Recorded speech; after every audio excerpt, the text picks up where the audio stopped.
Hello, everyone. Happy holidays and season greetings from Mr. Autism right here. Or should I say, the art and poetry wizard himself. That's right. Happy holidays, my friends. I hope you guys are making the most out of this month as Christmas draws near to everyone that must be getting everything ready before the big holiday arrives. Welcome to Christmas Story Time with Denzel. Or should I say Denzel's Christmas Story Time? So yeah. Today, got two very wonderful Christmas stories I'm going to read to you guys, so please be on the lookout. These are the only two Christmas stories I got. I wish I had a few more. I'm going to see if I can get some more Christmas stories that I can read to you guys the next time I do this. So, yeah. So I got two of the greatest Christmas stories ever, so I may read two. If I don't, I'll read the one that I just read to you guys. So, yeah. Okay, we're going to start off with the one that you all know very much of. This Christmas story has been very famous since it first came along. And take a look how this really take a look what it's also done. It got adapted to the big screen back in 2003 with Tom Hanks as the famous conductor guiding everyone to see the one fellow they love seeing on Christmas time, that's Santa Claus. That's right, my friends. The Christmas story I'm going to read to you is called The Polar Express. Get ready as I take you guys on a magical ride throughout Christmas Eve night. Get ready. You're going to love this. Hold on, let me show you the cover. The Polar Express. Here we go.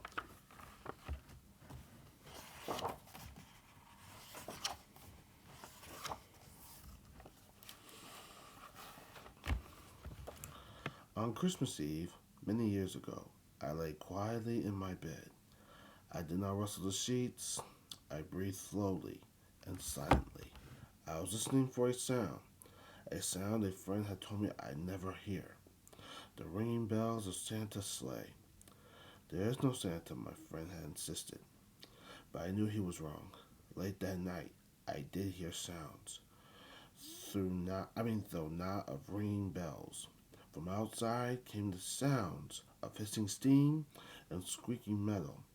I looked through my window and saw a train standing perfectly still in front of my house.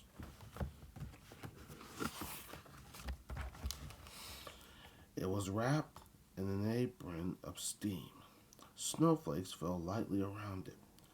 A conductor stood at the open door of one of the cars. He took a large pocket watch from his vest, then looked up at my window. I put on my slippers and robe. I tiptoed downstairs and out the door. All aboard! The conductor cried out. I ran up to him. Well, he said, are you coming? Where? I asked. Why, to the North Pole, of course, was his answer. This is the Polar Express. I took his outstretched hand and he pulled me aboard.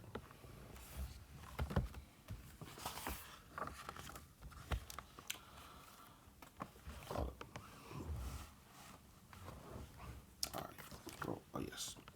The train was filled with other children, all in their pajamas and nightgowns. We sang Christmas carols and ate candies with nougat centers as white as snow. We drank hot cocoa as thick and rich as melted chocolate bars. Outside, the lights of towns and villages flickered in the distance as the Polar Express raced northward.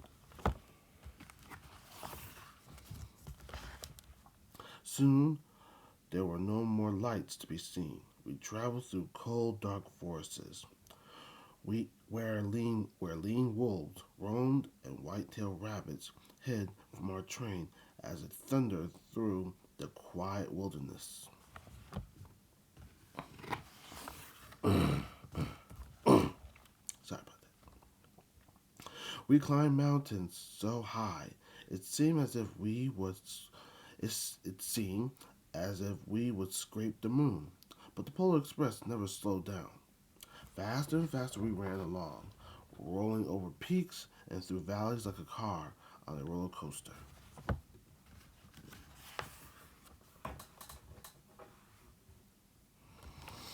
The mountains turned into hills, the hills to snow covered plains. We crossed a barren desert of ice, the great polar ice cap. Lights appeared in the distance. They looked like the lights of a strange ocean liner sailing on a frozen sea. There, said the conductor, is the North Pole. The North Pole, it was a huge city standing alone at the top of the world, filled with factories where every Christmas toy was made. At first, we saw no elves. They are gathering at the center of the city, the conductor told us. That is where Santa will give the first gift of Christmas. Who receives the first gift? We all asked. The conductor answered, he will choose one of you. Look, shouted one of the children, the elves. Outside, we saw hundreds of elves. As our train drew closer to the center of the North Pole, we slowed to a crawl, so crowded were the streets with Santa's helpers. Were the streets with Santa's helpers. When the Polar Express could go no farther, we stopped and the conductor led us outside.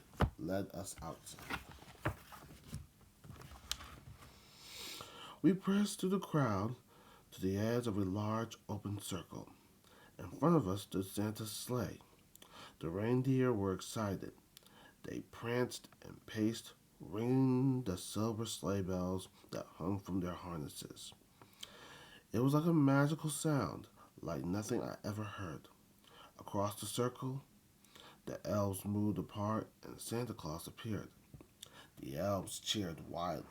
He marched over to us and pointed to me, said, let's have this fellow here. He jumped into his sleigh. The conductor handed me up. I sat on Santa's knee and he asked, now what would you like for Christmas? I knew that I could have any gift I could imagine, but the one thing I wanted most for Christmas was not inside Santa's giant bag. What I wanted more than anything was one silver bell from Santa's sleigh. When I asked, Santa smiled. Then he gave me a hug and told an elf to cut a bell from a reindeer's harness. The elf tossed it up to Santa. He stood, holding the bell high above him, and called out, the first gift of Christmas. A clock struck midnight as the elves roared their approval. Santa handed the bell. Santa had Santa had hand oh, sorry. Santa handed the bell to me, and I put it in my bathrobe pocket. The conductor helped me down from the sleigh. Santa shouted out the reindeers' names and cracked his whip. His team charged forward and climbed into the air. Santa circled once above us, then disappeared in the cold, dark polar sky. Into the cold, dark polar sky.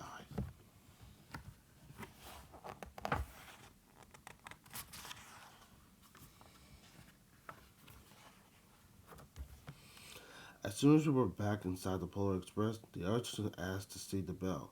I reached into my pocket, but the only thing I felt was a hole. I had lost the silver bell from Santa Claus's sleigh. Let's hurry outside and look for it, one of the children said, but the train gave a sudden lurch and started moving. We were on our way home. It broke my heart to lose the bell. When the train reached my house, I sadly left the other children. I stood in my doorway and waved goodbye. The conductor said something from the moving train, but I couldn't hear him. What? I yelled out.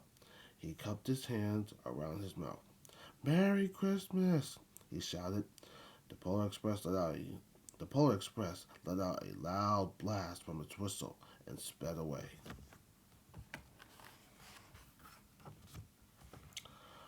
On Christmas morning, my little sister Sarah and I opened our presents.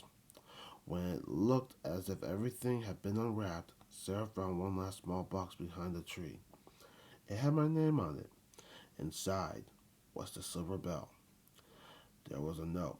Found this on the seat of my sleigh. Fix that hole in your pocket. sighed Mr. C. I shook the bell. It made the most beautiful sound my sister and I had ever heard.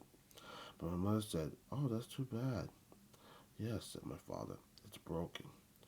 When I shaken the bell, my parents had not heard a sound.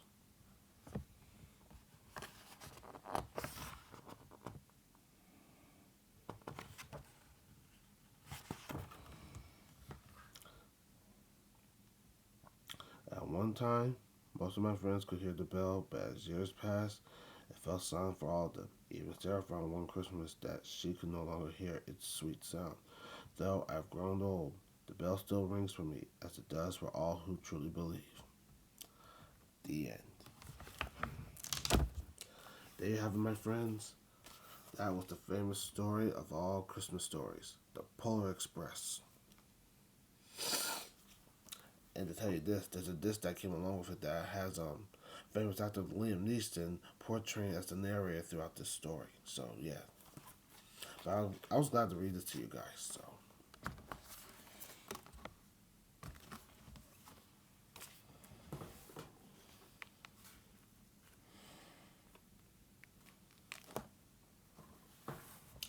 now I have one more Christmas story. I know I promised to read one, but it's the holiday season. I'm feeling very festive, so I'm going to read one more. The Night Before Christmas, a classic Christmas story, a classic Christmas traditional story, a classic traditional Christmas story. So let's put it like that. The Night Before Christmas. Give me 1 second.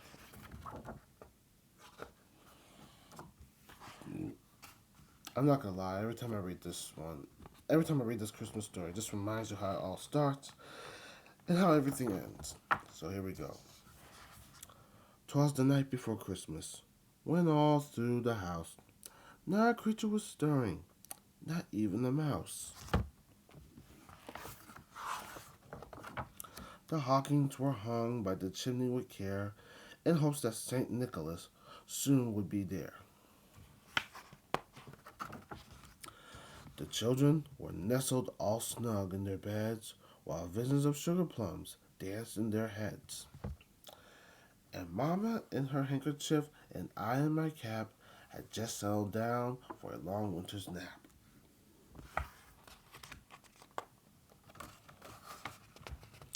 When out on the lawn there arose such a clatter, I sprang from the bed to see what was the matter.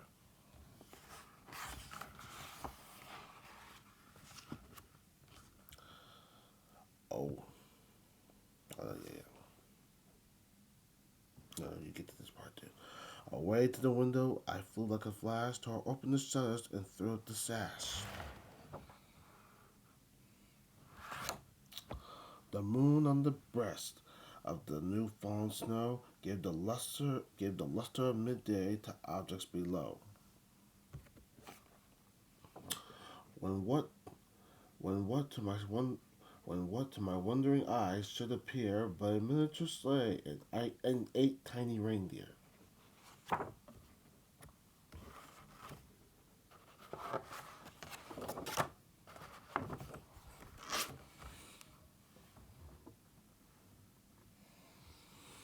With a little old driver so lively and quick, I knew in a moment it must be Saint Nick. More rapid than eagles, his coursers they came, and he whistled and shouted and called them by name. Now Dasher, now Dancer, now Prancer and Vixen, on Comet, on Cupid, on Donder and Blitzen. To the top of the porch, to the top of the wall, now dash away, dash away all. As dry leaves that before the wild hurricane fly, when they meet with an obstacle, mount to the sky.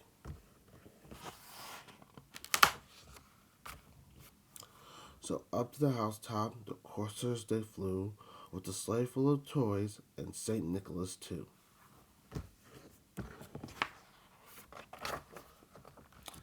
And then, in a twinkling, I heard on the roof the prancing and pawing of each little hoof. As I drew in my head and was turning around, down the chimney St. Nicholas came with a bound. He was dressed all in fur from his head to his foot, and his clothes were all tarnished with ashes and soot.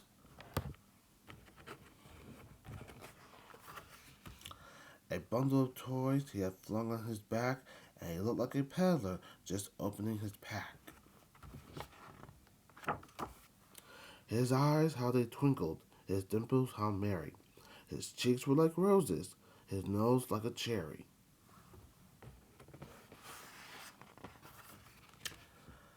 His droll little mouth was drawn up like a bow, and the beard on his chin was as white as the snow.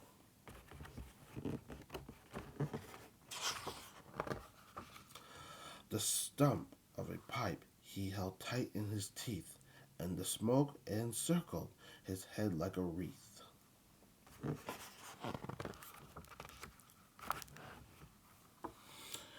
He had a broad face and a little round belly that shook when he laughed like a bowl full of jelly. He was chubby and plump, a right jolly old elf, and I laughed when I saw him in spite of myself. A wink of his eye and a twist of his head soon gave me to know I had nothing to dread.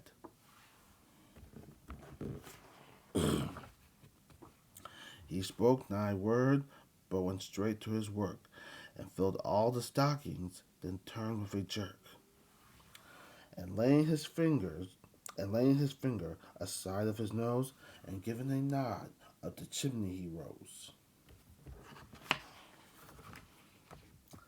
He sprang into his sleigh. He sprang to his sleigh.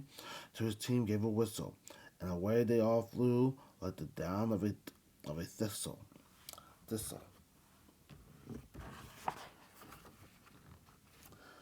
But I heard him exclaim ere he drove out of sight, "Merry Christmas to all, and to all a good night." The end, my friends. The night before Christmas. There you have it, my friends. That was story time, Christmas story time with Denzel, Mr. Autism right here, the art and poetry wizard himself. So I hope you guys enjoyed this. I mean, I love Christmas. I mean, you can't get enough of it. And see how everything's back out in the open. It's just so magnificent that it feels good to be together, especially when we are celebrating Christmas time. So I hope you guys enjoyed this. I want to say thank you for your time, especially for your time in need of hearing these Christmas stories. I love reading to you guys because you know how much Christmas means to me and also to everyone else around the world that's ever. So thank you for your time, and I will see you next time. Well, as a matter of fact, I'm going to be making another poem video, so be on the lookout for that. So yeah, I'm going to be making a poem video, so it's going to be 202. So yeah, be on the lookout for that. Other than that, take care, loves. Merry Christmas and happy holidays. Season greetings.